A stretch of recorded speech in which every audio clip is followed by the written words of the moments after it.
ഇപ്പോൾ social media തുറന്നു കഴിഞ്ഞാൽ കൂട്ടിക്കൊടുപ്പും ഒത്തുതീർപ്പും മാത്രമേ കാണാനുള്ളൂ.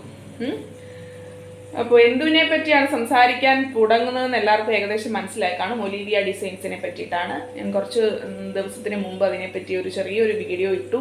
പിന്നീട് ഞാൻ കരുതി എന്തിനാണോ ഒന്നാമതെ കുളം തോണ്ടി വെച്ചിരിക്കുകയാണ്, പിന്നെ എന്തിനാ ഇനി സംസാരിച്ച് ഇച്ചിരി കൂടെ അതിനെ വൈകൃതമാക്കുന്നതെന്ന് കരുതി മിണ്ടാതിരുന്നു.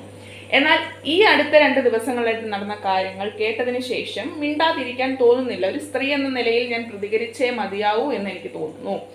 അപ്പോൾ കമന്റുകൾ രഹസ്യമായി ഇട്ടിരിക്കുന്നവർക്ക് ഇതൊരു മാതൃകയാവട്ടെ. കമന്റുകൾ ഇട്ട് ഒരു റൂമിന്റെ ഒരു മൂലക്കിരുന്ന് കമന്റ് ടൈപ്പ് ചെയ്തിടുന്നത് ഭയങ്കര രസമുള്ളൊരു കാര്യമാണ് ഇല്ലേ? അപ്പം ആരെയും കാണണ്ട, മുഖം കാണാതെ മുഖം മറച്ചിരിക്കുന്നവരുണ്ടല്ലോ, അപ്പം അവർക്ക് വേണ്ടിയിട്ടുള്ളതാണ്. അങ്ങനെയുള്ളവർ പെട്ടെന്ന് തന്നെ കമന്റ് ഇട്ടോളൂ. അപ്പം അതിനു മുമ്പ് ഞാൻ ഈ പറയുന്ന കാര്യങ്ങൾ മുഴുവനായി ഒന്ന് കേട്ടതിന് ശേഷം കമന്റ് ഇടാൻ മുതിർന്നാൽ അത്രയും നന്നായിരിക്കും. അപ്പോൾ എന്താണ് പറയാൻ വന്നത് എന്ന് വെച്ച് കഴിഞ്ഞാൽ, ഒലീവിയ ഡിസൈൻസ് എന്ന് പറയുന്ന ഹാൻഡ് വർക്ക് കുർത്തികൾ മാത്രം വിൽക്കുന്ന ഒരു സ്ഥാപനമുണ്ട് അടൂരി. അപ്പം ഈ അടൂരി ഇത് വരുന്നതിന് മുന്നേ തന്നെ മാവേലിക്കര, അതാരും തന്നെ ഇതിനകത്ത് പരാമർശിച്ച് കണ്ടിട്ടില്ല. കാരണം മാവേലിക്കരയിൽ ഈ അടൂര് പ്രവർത്തിച്ചിട്ടുണ്ട്. ആ സമയത്ത് ഇത്ര വിപുലമായ രീതിയിലേക്കൊന്നും, വലിയ രീതിയിലേക്ക് യൂട്യൂബിൽ നിന്നോ അല്ലെങ്കിൽ വലിയ രീതിയിലേക്ക് ഈ പറയത്തക്ക രീതിയിലേക്കുള്ള വളർച്ചയൊന്നും ഒലീവിയയ്ക്ക് ഉണ്ടായിട്ടില്ല. ആ സമയത്ത് ഞാൻ ഒലീവിയയിൽ പോയി ഡ്രസ്സ് വാങ്ങിയിട്ടുള്ളൊരു വ്യക്തിയാണ്. അപ്പം ഈ എന്താ പറയുക, ഈ ഒരു റേഞ്ചിൽ നിൽക്കുന്നതിന് മുമ്പ് തന്നെ ഒലീവിയ എന്ന് പറയുന്ന സ്ഥാപനത്തെ എനിക്കറിയാം പേഴ്സണലി. അപ്പോൾ ഞാൻ അവിടെ പോയി വസ്ത്രങ്ങൾ വാങ്ങിച്ചിട്ടുള്ളതുമാണ്. അപ്പോൾ ഇപ്പം അതൊന്നുമല്ല നമ്മുടെ വിഷയം. ഒലീവിയ ഡിസൈൻസ് ഭയങ്കരമായിട്ടുള്ള ആരോപണങ്ങൾക്ക് വിധേയമായിക്കൊണ്ടിരിക്കുകയാണ്. അപ്പം അവിടുത്തെ ഒരു ചുരുക്കി ഈ ഒലീവിയയെ പറ്റി പറഞ്ഞു കഴിഞ്ഞാൽ, ഹാൻഡ് വർക്ക് കുർത്തികൾ മിതമായ നിരക്കിൽ കസ്റ്റമറിലേക്ക് എത്തിക്കുന്ന ഒരു സ്ഥാപനമാണ്. 28 വയസ്സിൽ താഴെയുള്ള, അത്യാവശ്യം സൗന്ദര്യമുള്ള, വാക്ചാതുര്യമുള്ള, എല്ലാത്തിനും കൂടി ആടിപ്പാടി രസിക്കാൻ പറ്റുന്ന പെൺകുട്ടികളെ മാത്രമാണ് ഇവർ അവിടേക്ക് ജോലിക്ക് ക്ഷണിക്കുന്നത്. എല്ലാ ശനിയാഴ്ചകളിലും ഇന്റർവ്യൂ ഉണ്ട്. അപ്പൊ ഇത്രയും വരെ ആയി കാണും അല്ലേ? അങ്ങനെ എല്ലാ ആഴ്ചകളിലും ഉണ്ട്. 20,000-ഓളം വേക്കൻസികളൊക്കെയാണ് ഉള്ളത്. അവർ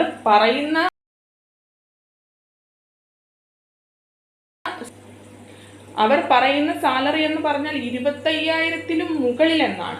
പക്ഷെ ആർക്കും തന്നെ 25,000 രൂപ ഇവിടെ കിട്ടിയിട്ടുള്ളതായിട്ട് സാലറി എന്ന് പറയാൻ പറ്റത്തില്ല. കമ്മീഷൻ നമ്മുടെ കയ്യിൽ നിന്ന് കസ്റ്റമറിനെ ഈ പറയുന്ന വ്യക്തി തരും. അവർക്ക് നമ്മൾ കൊടുക്കുന്നതിൻ്റെ ഒരു കമ്മീഷനാണ് ഓരോ കുട്ടികൾക്കും കിട്ടുന്ന എമൗണ്ട് എന്ന് പറയുന്നത്. എന്നാൽ ഈ 25,000 രൂപ പോയിട്ട് 10,000 രൂപ പോലും തികച്ച് കിട്ടാത്ത സ്റ്റാഫുകളും ഒലീവിയയിലുണ്ട്. അങ്ങനെ ഇരിക്കെ നമ്മുടെ ഒലീവിയയിൽ ഒന്ന് ജോലിക്ക് പോയി ഇറ്റ്സ് മീ കൺമണി എന്ന് പറയുന്ന ഒരു ഇൻസ്റ്റഗ്രാമിലുള്ള ഒരു കുട്ടി പോയി കഴിഞ്ഞപ്പോൾ അവിടുത്തെ സാഹചര്യങ്ങളും കാര്യങ്ങളും നല്ലതായി മനസ്സിലാക്കിയിട്ട് വന്നിട്ട് പുള്ളിക്കാരി ഒരു 1.5 മാസത്തിന് മുമ്പ് ഒരു വീഡിയോ അങ്ങോട്ട് ഇട്ടു. നിങ്ങൾക്ക് എന്താണ് ഒലീവിയയെ പറ്റി പറയാനുള്ളത്? ഒലീവിയയെ പറ്റി നിങ്ങൾക്കുള്ള അഭിപ്രായം എന്താണ്? ഇത് മാത്രമേ പറഞ്ഞുള്ളൂ.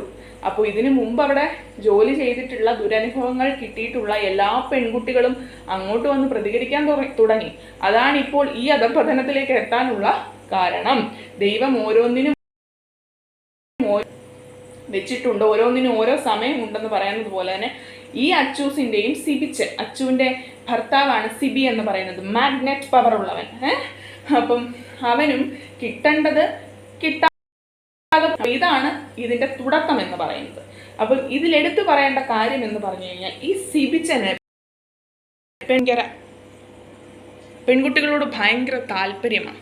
ഈ സിബിച്ചൻ്റെ കൂടെ ഒന്നും മിണ്ടാതെ അടങ്ങി ഒതുങ്ങി എല്ലാം പറയുന്നത് കേട്ട് നിന്ന് കഴിഞ്ഞാൽ ഫ്ലാറ്റ്, ലക്ഷങ്ങൾ രൂപ ഇതൊക്കെ കിട്ടും കേട്ടോ. അത് വലിയൊരു പ്രിവിലേജ് ആണെന്ന് ഒരു സ്ഥാപനത്തിൽ കിട്ടുക എന്ന് പറഞ്ഞു കഴിഞ്ഞാൽ.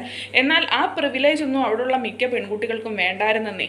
പിന്നെ സാധാരണക്കാരായതുകൊണ്ടും ഇവരുടെ അടുത്ത് ഫൈറ്റ് ചെയ്ത് നിൽക്കാനുള്ള പേടി കൊണ്ടും പലരും തുടക്ക സമയത്ത് ഇതൊന്നും ആരോടും പറഞ്ഞില്ല എന്ന് മാത്രം. ഇപ്പോൾ എല്ലാവരും മുന്നോട്ട് വരുന്നു.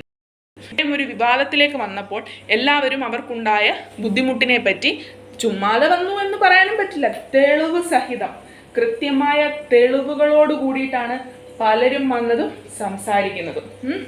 അപ്പം ഇതിനകത്തിൽ എടുത്തു പറയേണ്ട ഒരു കാര്യമെന്ന് പറഞ്ഞാൽ ഈ പെൺകുട്ടികളെ വെച്ച് വില പേശിയതൊന്ന്. രണ്ടാമത്തെ എന്ന് പറഞ്ഞു കഴിഞ്ഞാൽ കൃത്യമായി പറയുന്ന ശമ്പളം കൊടുക്കാതെ അവർ അധ്വാനിച്ച് കഷ്ടപ്പെട്ട് ലക്ഷങ്ങളുടെ വരുമാനം ഉണ്ടാക്കി കൊടുത്താലും അതിൽ നിന്നും അതിൻ്റെ ഫീസ്, ഇതിൻ്റെ ഫീസ്, മറ്റേതിൻ്റെ ഫീസ് എന്ന് പറഞ്ഞിട്ട് കട്ട് ചെയ്ത് തുച്ഛമായ രൂപ മാത്രമാണ് ഈ കുട്ടികൾക്ക് കിട്ടുന്നത്. അത് രണ്ടാമത്തെ കുറ്റം.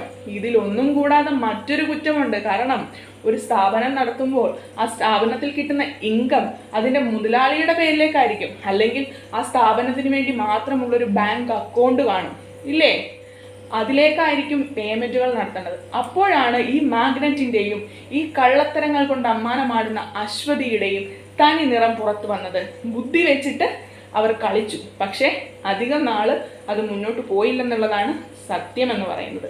കാരണം നമ്മുടെ കുട്ടികളുടെ ഗൂഗിൾ പേയിലേക്കാണ് ഈ കസ്റ്റമറുടെ പൈസ എല്ലാം വരുന്നത്. കസ്റ്റമർ ഇടുന്ന പൈസ, ഇപ്പോൾ ഒരു കുർത്തി മേടിച്ചു 499 രൂപ അല്ലെ 599 രൂപയ്ക്ക് അച്ചു എന്ന് പറയുന്ന വ്യക്തിയുടെ അക്കൗണ്ടിലേക്കോ ബി എന്ന് പറയുന്ന വ്യക്തിയുടെ അക്കൗണ്ടിലേക്കോ അല്ല പോകുന്നത്, അവിടെ നിൽക്കുന്നതായിട്ടുള്ള പെൺകുട്ടികളുടെ അക്കൗണ്ടിലേക്കാണ് ഈ പൈസ. അപ്പം ഒന്നാന്തരം നല്ല രീതിയിൽ തന്നെ ഗവൺമെന്റിനെ അങ്ങ് അത് തന്നെ ആക്കി. കാരണം നികുതി, എത്ര രൂപയുടെ നികുതിയാണെന്ന് ഈ സുഖമായി വെട്ടിച്ചത്. അപ്പോൾ ഈ 499 രൂപയ്ക്ക് 599 രൂപയ്ക്കൊക്കെ ഈ കുർത്തി കൊടുക്കുന്നതിൽ ഇവർക്ക് നഷ്ടമൊന്നുമില്ല, മനസ്സിലായില്ലേ? ആ കുട്ടികൾക്കാണ് നികുതിയുടെ ഇത് വരുന്നത്. അപ്പോൾ 5 ലക്ഷം 6 ലക്ഷം രൂപ തന്നെ പെർ ഡേ, അല്ലെ മാസത്തിൽ തന്നെ 10-12 ലക്ഷം രൂപയുടെ വരുമാനം ഒരു കുട്ടി ഉണ്ടാക്കി കൊടുക്കുമ്പോൾ അതിൽ എത്രായിരം രൂപയാണ് നികുതി എന്ന പേരിൽ, GST എന്ന പേരിൽ ഇവർ വെട്ടിയിരിക്കുന്നതെന്ന് മനസ്സിലാക്കണം. അതുപോലെ തന്നെ പിന്നെ സ്വന്തമായി കാരണങ്ങൾ ഉണ്ടാക്കി ഇവരെ ആ സ്ഥാപനത്തിൽ നിന്നും പുറത്താക്കും, അല്ലെ സ്വമനസാൽ പുറത്താകാൻ വേണ്ടിയിട്ടുള്ള കാരണങ്ങൾ ഇവർ തന്നെ ഉണ്ടാക്കും. ഇതായിരുന്നു ഇങ്ങനെ നടന്നു പോയിക്കൊണ്ടിരുന്നത്. അപ്പോൾ പിന്നെ ആഴ്ചയിൽ പെൺകുട്ടികളെ എടുത്തല്ലേ പറ്റൂ, ആൾക്കാർ വേണ്ടേ ഇങ്ങനെ ഇരയാകാൻ വേണ്ടിയിട്ട്. അപ്പം പണം ഓർത്തിട്ട് ഇത്രയും വലിയ ഫെസിലിറ്റികൾ കിട്ടും, ഇൻസ്റ്റഗ്രാമിൽ തുള്ളിക്കളിക്കുന്ന വീഡിയോകൾ കണ്ട് എല്ലാ കുട്ടികളും ജീവിക്കാൻ വേണ്ടി അങ്ങോട്ട് ചെന്നെടുത്ത് ചാടി. അപ്പം അതൊന്നുമല്ല പറയാൻ വന്നത്. നിയമത്തിൻ്റെ രീതിയിൽ പോകണം, എല്ലാവർക്കും നീതി കിട്ടണം. നമുക്കറിയാം കടൽ മച്ചാൻ എന്ന് പറയുന്ന ഒരു യൂട്യൂബ് ചാനൽ, എല്ലാവർക്കും വളരെ ഇഷ്ടമുള്ളൊരു വ്യക്തിയായിരുന്നു അദ്ദേഹം. എന്നാൽ അദ്ദേഹത്തിൻ്റെ ഇടപെടൽ സൂരജ് പാലാക്കാരൻ അതങ്ങ് പൊളിച്ചടുക്കി. കാരണം ഒരുപാട് നാൾ കടലിൽ പോയി കടലിൻ്റെ വീഡിയോകളൊക്കെ എടുത്തിട്ട് ജനഹൃദയങ്ങളിലേക്ക് കയറിയ ഒരു വ്യക്തിയാണ് നമ്മുടെ കടൽ മച്ചാൻ എന്ന് പറയുന്നത്. അയാളിപ്പോൾ ഇവർക്ക് വേണ്ടി സപ്പോർട്ട് ചെയ്ത് ന്യായീകരിച്ച് ഓരോരുത്തരെ ഫോൺ വിളിച്ച് സംസാരിക്കുന്നതെന്നാണ് അറിയാൻ സാധിച്ചത്. തെളിവുൾപ്പെടെ സൂരജ് പാലാക്കാരൻ ഇപ്പോഴിതാ പുറത്തു വിട്ടിരിക്കുകയാണ്. സൂരജ് പാലാക്കാരനെ വിളിച്ചിട്ട് സൂരജ് പാലാക്കാരന് വില പേശി ഇവരുടെ ഈ ഒരു പ്രശ്നം ഒത്തുതീർപ്പാക്കാൻ വേണ്ടിയിട്ട്. ഇതിൻ്റെ വല്ല കാര്യമുണ്ടോ? അപ്പം ഈ കടൽ മച്ചാനോട് ഞാനൊന്ന് ചോദിക്കട്ടെ. 1.5 വർഷത്തിന് മുമ്പ് ഈ കടൽ മച്ചാൻ്റെ പെങ്ങള് കൂട്ടുകാരിയും കൂടെ ഒരു സ്ഥലത്ത് പോയിരുന്നു. അപ്പോൾ 2 ആൺപിള്ളേർ അവരുടെ പുറകിന് പോവുകയും അത് ഒരു ആങ്ങള എന്ന രീതിയിൽ ഇഷ്ടപ്പെടാതെ ഇവൻ കാട്ടിക്കൂട്ടിയ കോപ്രായങ്ങളൊക്കെ വീഡിയോയിലൂടെ നമ്മൾ കണ്ടിട്ടുള്ളതുമാണ്. ആരും പെട്ടെന്നൊന്നും മറന്നിട്ടില്ലെന്ന് വിചാരിക്കുന്നു.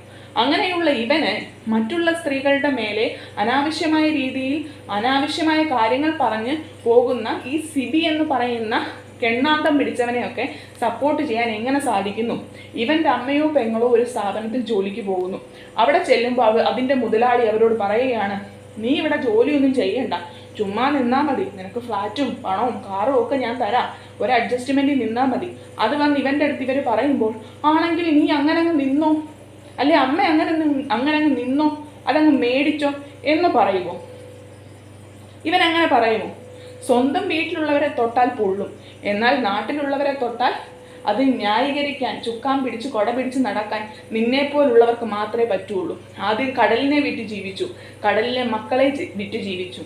ഇപ്പോഴിതാ പാവം പിടിച്ച കുറച്ച് പെൺകുട്ടികൾക്ക് കിട്ടേണ്ട നീതി പോലും നിഷേധിക്കാൻ ഇറങ്ങിയിരിക്കുന്ന നിന്നെപ്പോലുള്ളവരാണ് ഈ ലോകത്തിൻ്റെ തന്നെ ശാപം.